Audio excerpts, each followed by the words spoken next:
All right, welcome to the Real Estate Podcast. I am your host, as always, Tyler Eberhart, and with me I have a very special guest who's not only a consummate professional in his field, but he's also very near and dear to my heart, as he is my blood brother, Connor Eberhart. Connor, welcome to the show. It's good to be here. Thank you for having me. I am honored to be, I believe, guest number 3 now. You are either guest number 2 or number 3, depending on what order we do this in. Getting in And the you top are 3. Either way, I love it. You are our very first virtual guest, as you are all the way in Los Angeles, California, and we're here in sunny and beautiful Colorado Springs, Colorado, but I'm sure you get some sunshine out there too. Yes, sir. All right, so today we're going to be talking to Connor. Connor runs a social media video production company. We're going to be getting his insights on what it takes not only to build a multi-million-dollar digital media company, but specifically how realtors can use social media to generate leads, build their own media empire, have the leads coming to you. So we're going to talk about a whole bunch of different things today, from your classics like Facebook to YouTube. I don't know if we're talking about TikTok, what we're doing. It should be a whole lot of fun. Specifically, we're going to kind of take this from a foundation, step by step, in a tiered strategy. So if you're a novice or a little bit more advanced, you're going to find value in this show regardless. It's just going to depend on whether or not you find your value at the beginning, the middle, or the end, depending on your skill level. But first things first, Connor, before we jump too far into the content, why don't you tell us a little bit about you, specifically your background in social media, how you got started in content creation, not about, shotgunning beers in your teen years in Ohio. Well, I guess that's a good segue, right? Was shotgunning beers in Ohio and decided to leave to go to film school. Decided to go a little bit of a different route. Went to film school down in Orlando, Florida. After graduating, moved out here to Los Angeles. Was working in commercials, film, and television, and then segued into working for a content creator. He was just getting started. Creating videos, posting on Facebook, and creating content for YouTube. So I originally started working with him as a video editor while I was building another company.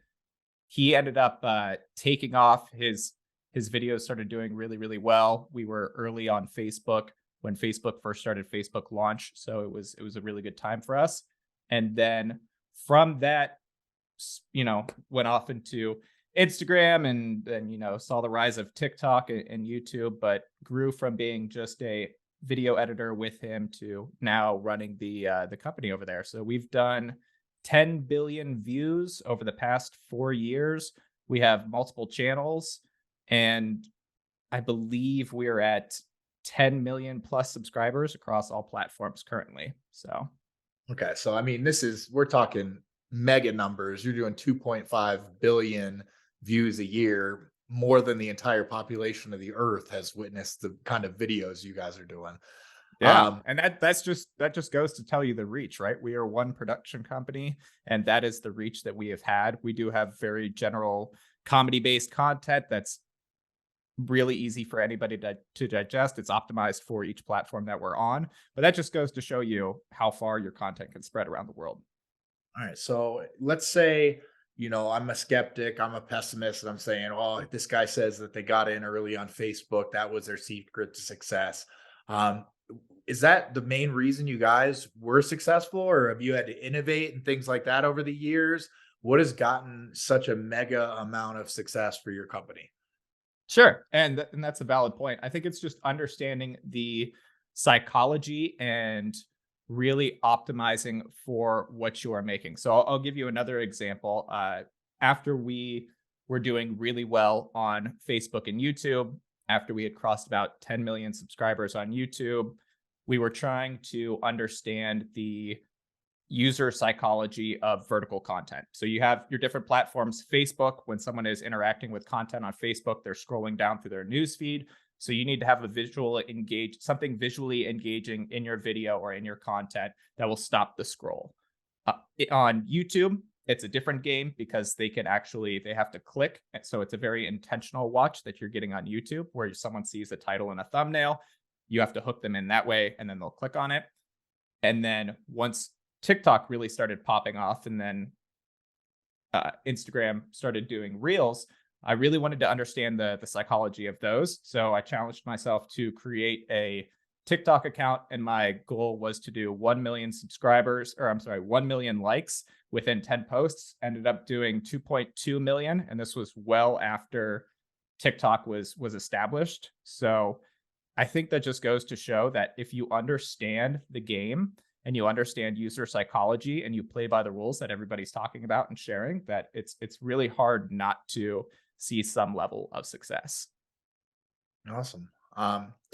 Everybody probably understands at this point that real estate agents can benefit from using social media to promote their brand and their listings.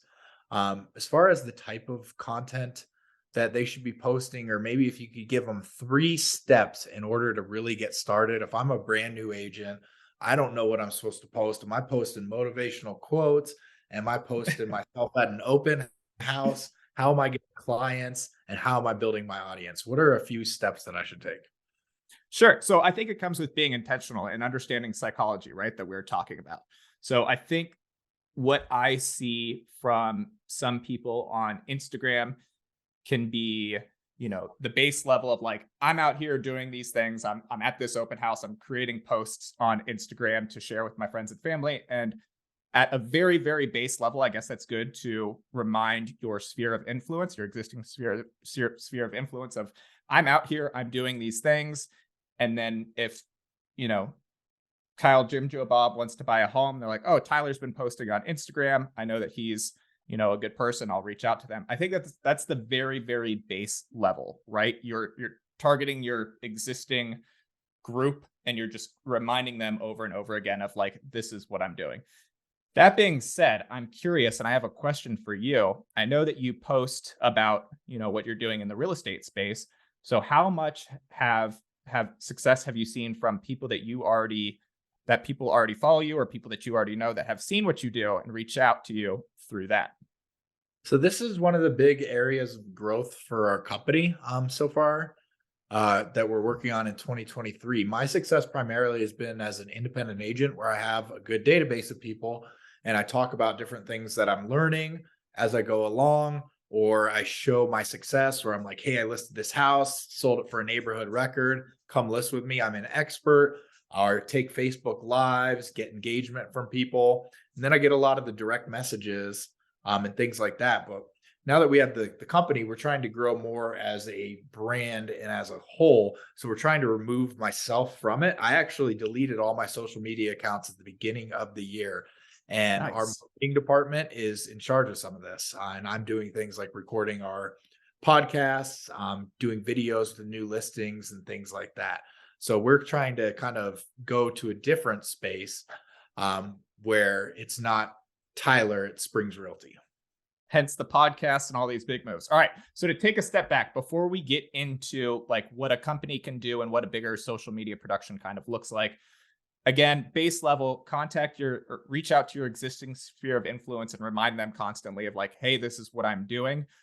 But again, that's not going to go out and reach new people. One thing that you can do to get beyond that is media that has high discoverability, meaning that if it does well, it's going to reach a lot of people. And that is vertical content. So that's Instagram Reels, TikTok, YouTube Shorts, Facebook Reels. All 4 of those things are the same. Think about it as like a 60-second video that you can, it's a wide net. It's the top of your funnel. So this doesn't need to be, hi, I'm so and so. I'm out here like selling homes and all that kind of stuff, because that's a piece of content that's not going to do well, right? However, if you are trying to reach the very top of your funnel, your target market, people that could potentially buy a home, let's say in Springs, you have a very large military population, right? So That's if you actually were, a fact. We probably do here in Colorado Springs. I mean, we have NORAD, Schriever, Peterson, Fort Carson, Space Command, or Space Force. Yeah, there's quite a few military out here. there you go. So let's say that you wanted to, make content that would be engaging to them while also highlighting the local community. Something that you could potentially do if you were making vertical content was reach out to a bunch of local restaurants and say, hey, I have an idea for vertical content. They want to make content too, right? Because everyone's been told that they need to make social media content. You can help highlight local businesses. But if you started a video where you're like, this is a blank MRE from whatever military base. We're here at whatever restaurant and we're going to turn it gourmet for you. Whether or not I'm interested in buying a home, I'm now tapped in and I'm watching this content. So I think a big thing that people often try to do is they try to advertise directly in their content. And you need to think about whatever piece of media that you're putting out as either entertainment first or value first. You're not promoting yourself. In creating good, successful content, you are promoting yourself. So it's not, hi, I'm so-and-so, I'm a realtor. If I'm scrolling through a feed and I'm sitting there and I'm just, mindlessly looking at different things and I scroll down and I see someone coming on and go, hi, I'm Connor. I'm a realtor in Colorado Springs. I'm like, I'm out. I don't want to watch that. So how can you create content? Again, if this is the top of your funnel, that's going to reach lots of different people. Another thing that you could do that would be very specific to real estate that is more in line and not as broad. I think something like that could have a much larger reach that I was just talking about. But if we wanted to narrow in specifically on like open houses and homes and that kind of stuff, standing in front of a home, door opens. Again, we're trying to stop a scroll right away. So you're scrolling down through a feed, door opens right away. This is what $500,000 gets you in Colorado Springs. And then you start going through the home, highlighting different features. And that could be a whole series for you. You could do the same thing with rent. And, you could spawn that off into all sorts of different stuff. People love looking at homes. We're already talking about money. There's ways that you could make the intro of that more engaging. But at a very base level, I would do, reach out to your existing sphere of influence by just posting updates. And then if you wanted to go a step further than that, creating vertical content that you think could reach your target market that way. Sure. And I know you mentioned kind of figure out what you're doing, whether it's educational, whether it's going to have humor. If I'm creating a brand, I probably want to do a little bit of both and don't want to kind of pigeonhole myself. I want to showcase all the different facets. Well, the beginning also it's just a test, right? I think that a lot of people get overwhelmed when they first start doing something that they're not super familiar with, whether it's creating content or anything else. They make a couple videos or they do something like, that did not work. I'm going to go back to whatever my other type of marketing was that I'm doing. So I think that it's put something out, do some research, figure out, what makes a really, really good video. If people are not commenting, maybe you add a little prompt to get people to engage. But just testing things over and over again. Maybe entertainment doesn't work for you. Maybe you find that if you do something that is more educational, that you have a higher conversion rate and more people reach out to you from that, although you don't get as many views. So it's all just testing and throwing stuff out there and seeing what works. There's probably a degree of length to it as well. If I'm doing something that's educational, I could probably have the bandwidth to do a little bit longer of a piece to put on social media, and I'm still going to have the same sort of engagement. Whereas if I'm doing something that's humorous, I probably want to shorten it down. Do you have any sort of data about how long these videos should be in order to gain the maximum amount of engagement or views or clicks? So I just got out of a meeting where we've on one of our channels, we've uploaded about 800 videos at this point in time. And we had a company go through all of our videos on YouTube and dissect the average view duration of each video compared to the length, and then when YouTube will push them out and everything. So this all depends on which platform you're on, right? The goal is to reach out and get discovered by other people. You could say that search is also something that you want to optimize for on YouTube. 100 or 5 things that everyone needs to know about FHA loans in 2023. Whatever people are searching in Google, since Google and YouTube are directly tied into each other, search can be really solid at the beginning when you're not getting the reach.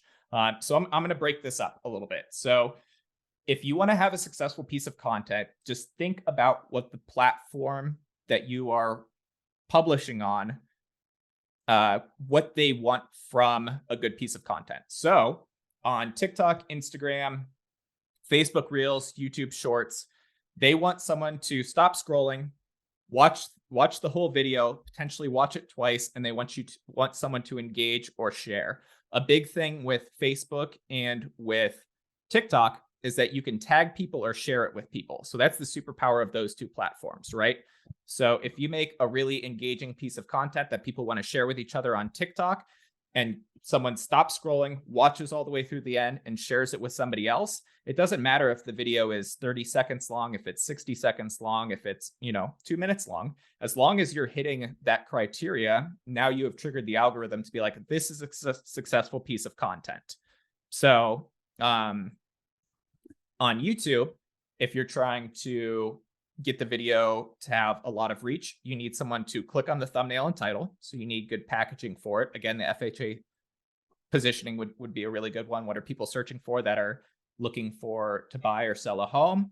Again, there's a lot of tools for this. You could jump on Chat GPT or other AI things or tools, or look at what people are doing on YouTube currently, and then recreate that with your version, your information, and then over time develop your own style.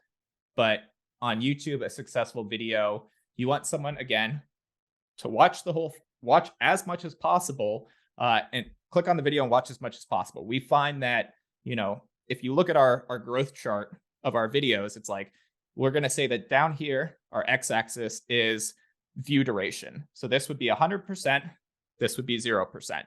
As it goes up, it's a pretty standard line of how many, and on this side, we have recommended views, how much YouTube is pushing it out to other people.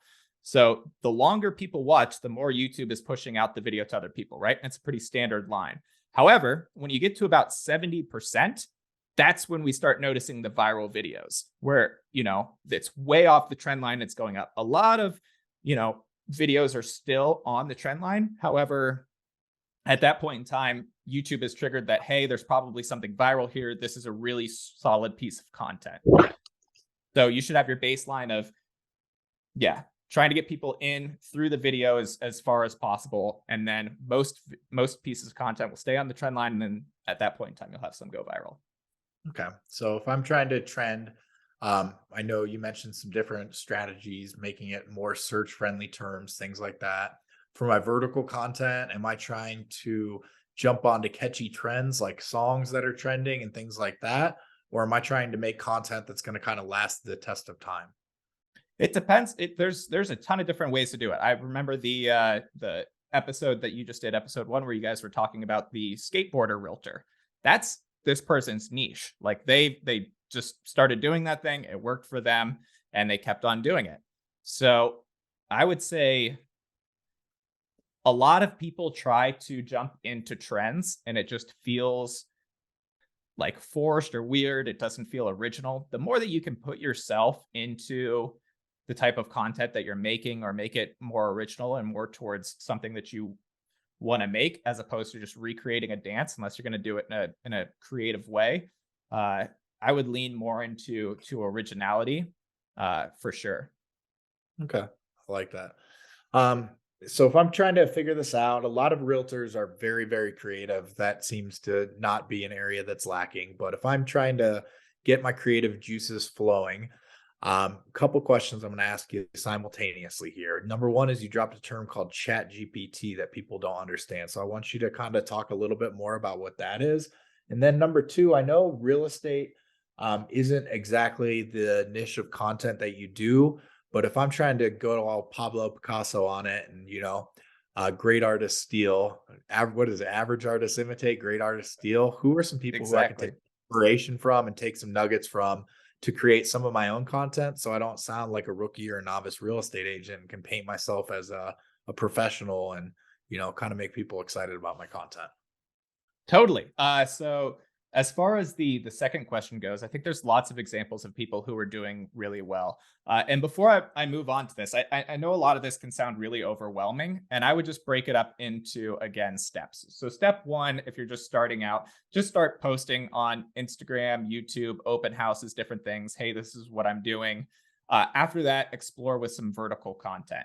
Play around, see if you're getting more reach. After that, you can play around with longer videos, longer YouTube videos or podcasts. And that's how kind of the discoverability goes. You're going to reach a lot more people with vertical content because discoverability is super high. After that, I would say YouTube is next because YouTube has its own algorithm it can push out. And then lastly, I would say podcasts. I think podcasts have the least amount of reach. However, if you're also posting it on YouTube and doing shorts, then all of that can funnel down. And then from this, all of this, you can aggregate all of these leads to a website and get all of this contact information that way. But as far as people who are successful on YouTube, one person that I really like is Win the House You Love. He does a lot of live streams, answers questions, does some really, really well positioned videos. Two people that started doing real estate, but then transitioned into doing more finance were Graham Stephan and Meet Kevin. They were both realtors. They were posting open house videos. Graham Stephan was posting open house videos and then has transitioned into posting more finance related videos. Meet Kevin was posting home renovations and how-to tutorials of how to renovate a home, how to rent it out, how to buy, sell, and all of that kind of stuff, and then has transitioned more into real estate and politics. But you could go to their early videos. Don't look at what these people are doing now. Look at where they started and watch their progression and see what has changed over time. I love it. And then so that second part, the chat GPT, is that Yeah. what you call it? What Yes. exactly is that, and should realtors know about it? Sure. I think everyone should know about it. So it's AI software from OpenAI. It is a language learning platform, I believe, where it's the coolest artificial intelligence tool that I have seen to date. I think a lot of people have seen those AI drawings that are everywhere where you enter a prompt and then it draws a painting for you or different things like that.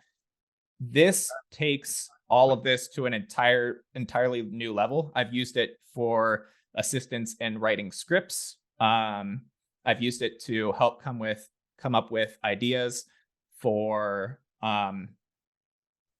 different skit ideas and different things that we're doing. So basically what happens, I'm going to try to explain artificial intelligence now somehow, but basically it's just you enter different, you can enter different prompts or questions into the online portal, and then it can spit out all sorts of information based on other trends on the internet. And it is absolutely wild if you haven't played around with it. Again, it's Chat GPT. Just go on there, play around. It's wild. You can ask it anything, and it's really scary how accurate it can be. I think we actually did it before this. We decided to do this podcast. We typed in 10 ideas for real estate podcasts. And I wasn't going to spill our secret sauce, but yes, it's exactly we used it for this one. Here, I'll give you. We got 10 questions from them. We're not going to use all of them, but it's actually pretty smart. What was the prompt that we entered into it too, just to give them reference? For this one, I think we asked how to build a multi-million-dollar real estate social media empire or something.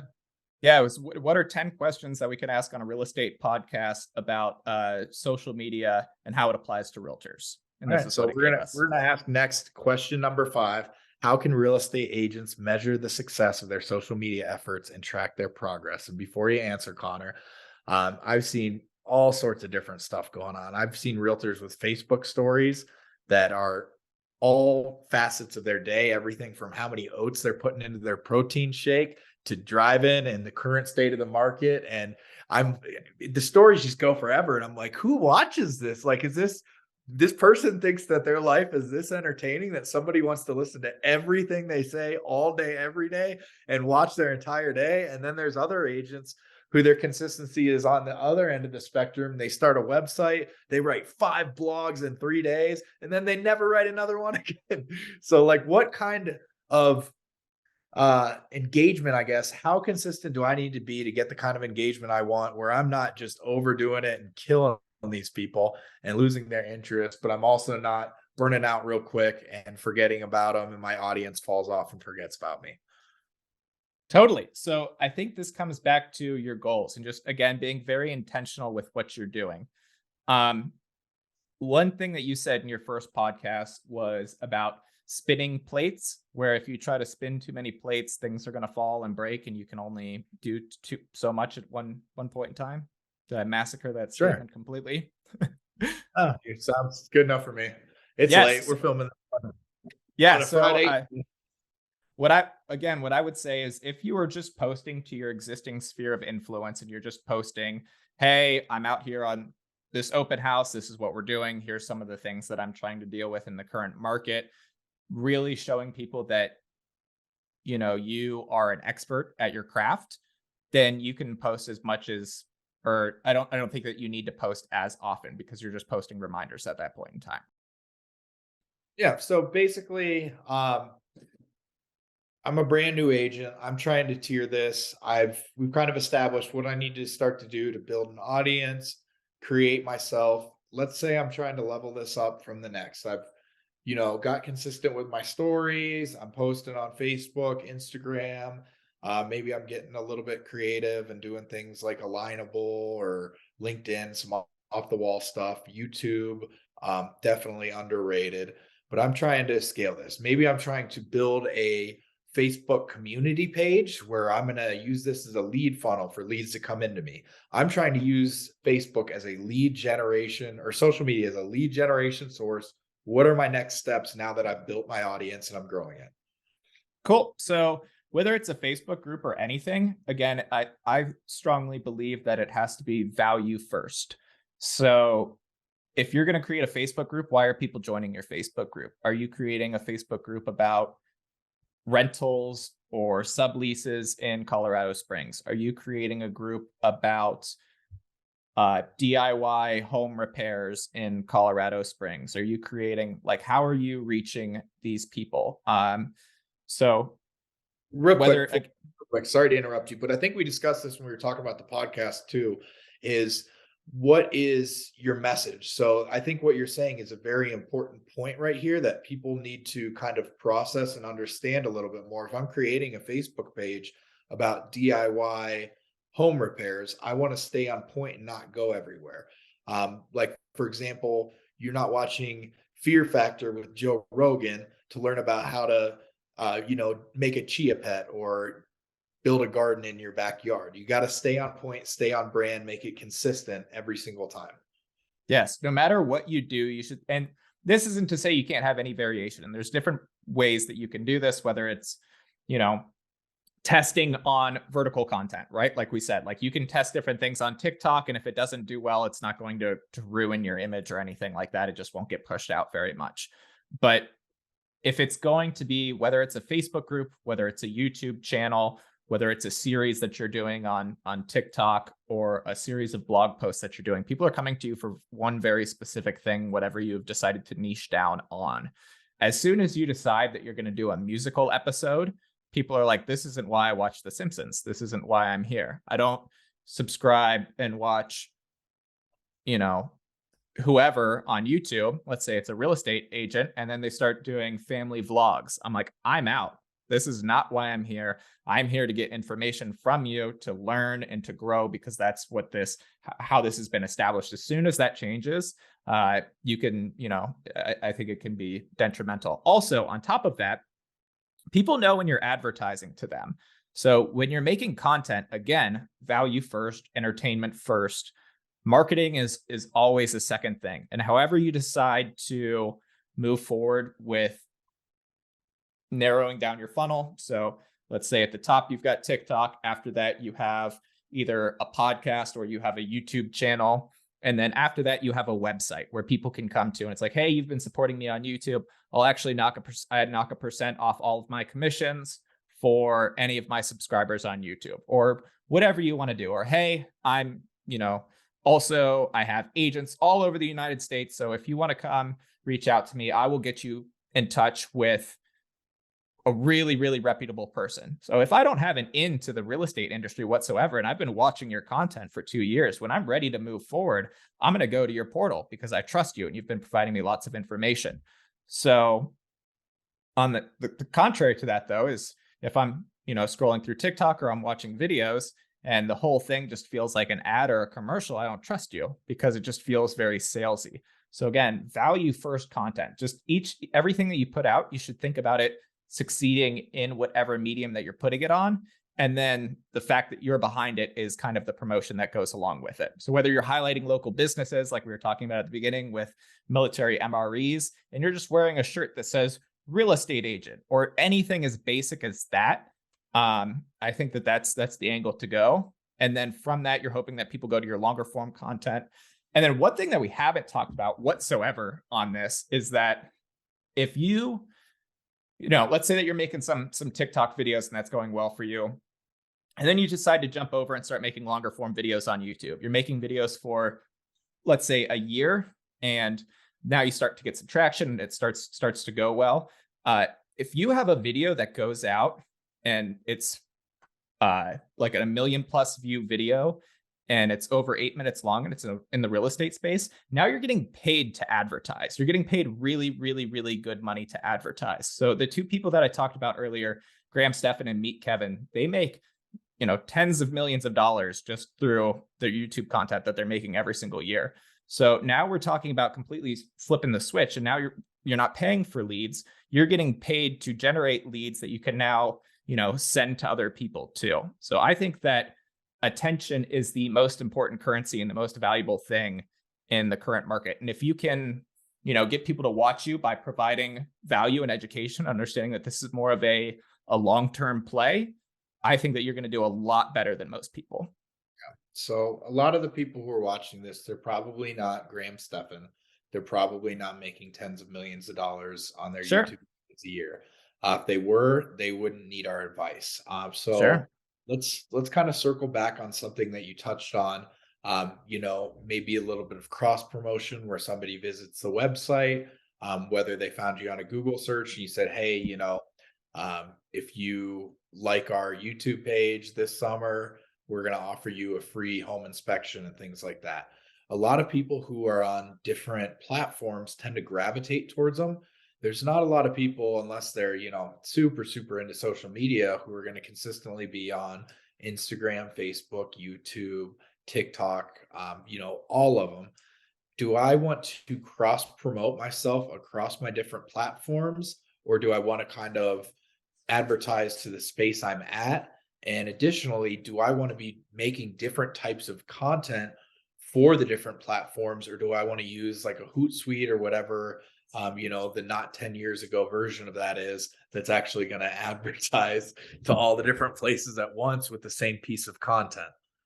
So don't advertise anywhere. I think advertising is bad. I use I think, All right. I yes, just like when I'm looking at it's not a lot, it's a home site. yes. But I think that also goes to how people think about it, right? People think about creating content as, okay, how do I advertise? How do I tell people who I am and what I do? Again, I think it comes down to, how do I make a good piece of content that someone's actually going to watch? And then as soon as you build the audience is the most important thing. Once you start building the audience, then you can find ways to monetize it afterwards or to generate leads from it afterwards. So I think that we can call it 3 types of content. One is posts. There's YouTube communities, there's your Instagram feed, there's Facebook. These are posts, and you can decide what to put there, whether it's inspirational quotes, if that's your brand, whether it's tips on, top 5 tips on renovating your kitchen. Here are, 5 things that you should do to add value to your home. Here are the top 5 neighborhoods to live in Colorado Springs. These are my favorite restaurants in XYZ area. Things that add value to your target audience. It doesn't necessarily have to always be 100% real estate related, and you can test things out and find things that are more, in line with who you are. If you're a foodie, maybe restaurants are perfect. Now you're combining, local restaurants along with real estate. So that could be really valuable. So that's your posts. After that, you have vertical content, and this is going to have the longest reach. So again, this is Instagram Reels, TikTok, YouTube Shorts, and Facebook Reels. All the same thing in my book. So it's vertical content. People are swiping. You need to stop someone from swiping by being very visually engaging at the beginning. And then if you have some goal that is achieved at the end of the video, this is why I liked my example that I gave at the beginning, where transforming an MRE into cuisine, using local restaurants, if we're trying to target the military population, because now I want to stay to the end to see whatever the outcome is, right? So I've stopped the scroll and there's an objective at the end of the videos that you get to see. So that all that stuff goes wherever you want it. And that's more entertainment based. And then after that, you have either your YouTube channel or your podcast. This is long form educational content. So these are people who have seen your vertical content or whatever you've done, and now they want to learn more about you. So this is, you can get very specific. Hi, I'm Tyler Eberhart. I have a brokerage called Springs Realty. This is what we do. Today, we're going to be talking about all of this. You can plug what you do multiple times in that video because people have intentionally come here to sit down and watch and learn from you. But also this entire time, you are providing value, whether we're talking about FHA loans or whatever the video is. Top 5 home renovations to increase the value of your home. And then after that, if someone has made it all the way through your funnel, they've watched your vertical content, they've made it to your YouTube channel, they've watched to the end of your video. By the way, guys, I have a website down in the link. If you're interested in buying a home in the Colorado Springs area, come check out our website. I would love to take care of you. If not, subscribe. We'll see you in the next one. I love it. So we're already over time, Connor. We got to wrap this up in the next couple minutes, but this is really good stuff. So I don't want to end this prematurely because there's a couple things that I'd love to address really, really quick that I think are going to be a lot of value to people. So the last 3 questions I have for you, and answer in whatever order you like. Number 1, common mistakes you see real estate agents making on social media. Number 2, how am I going to stay up to date on trends and utilize them in my marketing efforts, or educational efforts or things like that, so that I'm not, rehashing 2-1 buy downs when they're a thing of 6 months ago and they're not relevant. And number 3, do I need any help? Am I going to build this thing out organically, build my audience, or do I need to hire a professional, buy a Facebook group that's already ahead, find some guy who's going to get me a ton of reviews right off the bat to give me an edge on the competition? Whatever order you want. Mistakes, stay up to date, organic versus paid professional. Cool. I'll answer them quickly since we're running out of time. Mistakes are advertising and spam. Again, just create stuff that people want to engage with and that adds value. As soon as you start advertising or spamming, I'm going to unsubscribe, I'm going to block. And yeah, that's just not something that I want to, on my feed.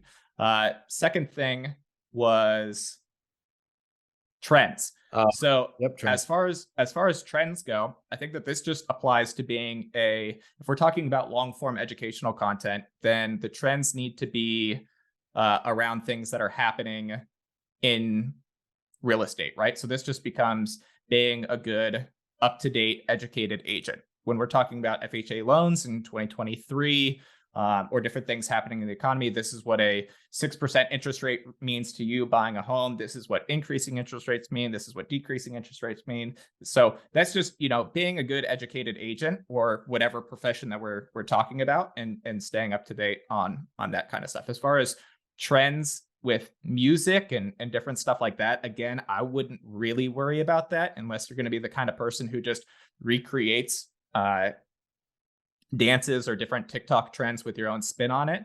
But that to me doesn't necessarily work. There's just a lot of people that are doing that. You will see some people succeed, but I think that there's better ways of making content. And then the last one, I think that you should have an understanding Before you answer the last one, I give mine.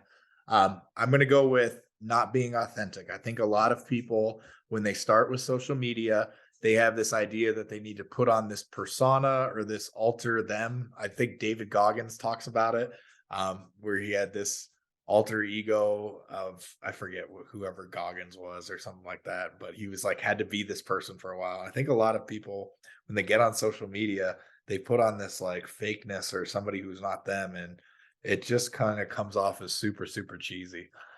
So authenticity is going to be my mistake. Maybe you disagree. Maybe, you can have that niche, but what do you think is the biggest mistake people make on social media? Well, that was the first one I answered, right? As far as I agree with you 100% for authenticity. But again, I'm going back to advertising and spam. I think that those are the worst things that you can do, because once someone blocks you, they're not going to see your content again. So if you're posting 5 things a day in the feed about random motivational quotes or different things like that, and people don't want to see it, they're going to block you. And then now you're out of the ether for them. And the whole point of posting on Instagram for most agents is to continually plug your current sphere of influence. So if I'm posting once a week about what's happening in the real estate market or what I'm doing in real estate, that should be plenty. I don't want to see it every single day personally. So yeah. All right, I love it, Connor. Thank you for all your information. We missed the last question. Sorry. I'm going to hit the last question real quick. So I don't think that you should hire anybody until you understand what's happening. Unless you're a super successful agent and you're going to go find someone who's doing a really good job. If you're first starting out, you need to jump in. You need to make mistakes. Just start posting. Start learning the platforms. And use them too, right? If you're going to start making content on these things, don't think about it as a place where you're going to throw stuff out there and it's just going to succeed. Be like never watching a game of baseball and then running out on the field and deciding that you're going to play a game of baseball. It's just not going to work. So engage with the content, find what you navigate more towards, what feels more natural to you, start making versions of that. And then over time, you'll start making original content. I love it. Your wealth of knowledge, like I said, thank you for being here. Thanks for having me. What's next for you? You've already conquered the world literally with 10 billion views in 4 years. What's next for you? What's next for your company? What are you looking forward to in 2023 as a social media mogul? Creating 5 more channels that do the exact same thing. I love it. If you do it once, they're going to think it's luck. You got to hit them with the repeat. Exactly. Without doubt. Got to hit them with the 3P. I think that's fabulous. There you go. I like it. Thanks, Connor. You have a good rest of your Friday night. I'll see you out here skiing next month when Dad moves out here. All right. Sounds good. I'll see you out there.